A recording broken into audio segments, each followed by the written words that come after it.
Para pecinta cerita digital, makin kesini, Purbaya Yudisadewa tampak seperti satu-satunya menteri yang masih punya urat logika aktif. Setelah berbalas pantun dengan Luhut Binsar Panjaitan, KDM, dan DPR RI, kini giliran Hasan Nasbi. Tak ayal, Purbaya yang semakin banyak dicintai rakyat, justru semakin banyak dapat simpati. Simak narasinya Bang Rosadi Jamani dari satu pena kalbar ini sambil seruput kopi. Hasan Nasbi pernah bernazar, jika Anies Baswedan berhasil mendapatkan tiket sebagai calon presiden untuk pemilu 2024, ia akan membelikan mobil Alphard kepada Sani Tanuwijaya. Tapi, udahlah, jangan diingat. Sekarang beliau menuding Purbaya terlalu cerewet di depan publik.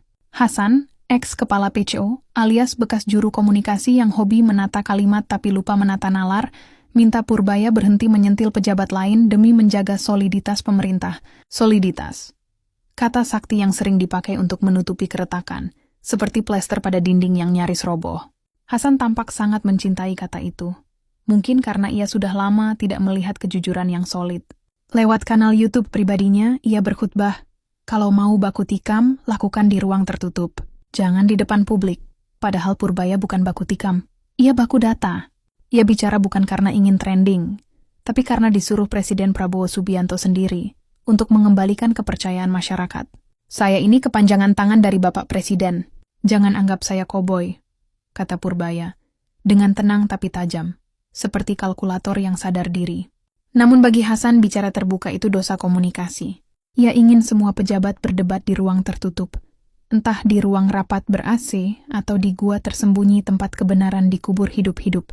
Menurut Hasan, kritik di depan publik bisa melemahkan citra pemerintah. Betul, mungkin ia benar jika citra itu palsu. Tapi kalau citra yang dimaksud adalah kredibilitas, maka justru kritik itulah yang membuatnya hidup.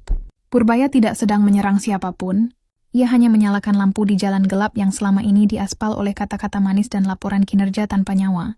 Tapi, entah kenapa, lampu itu dianggap terlalu terang oleh mereka yang lebih nyaman hidup dalam bayangan soliditas.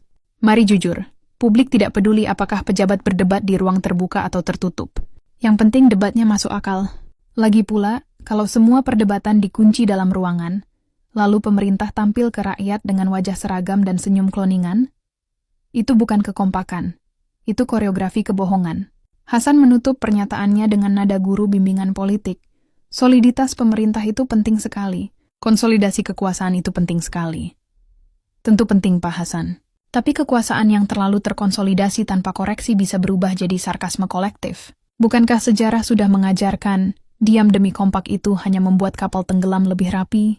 Purbaya, di sisi lain, tahu betul, rakyat bukan lagi penonton pasif. Mereka sudah pandai menghitung, tahu mana anggaran yang jalan, mana yang jalan-jalan.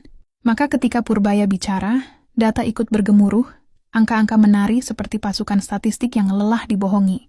Ia tidak sedang bikin drama. Ia sedang memperbaiki dialog antara negara dan logika.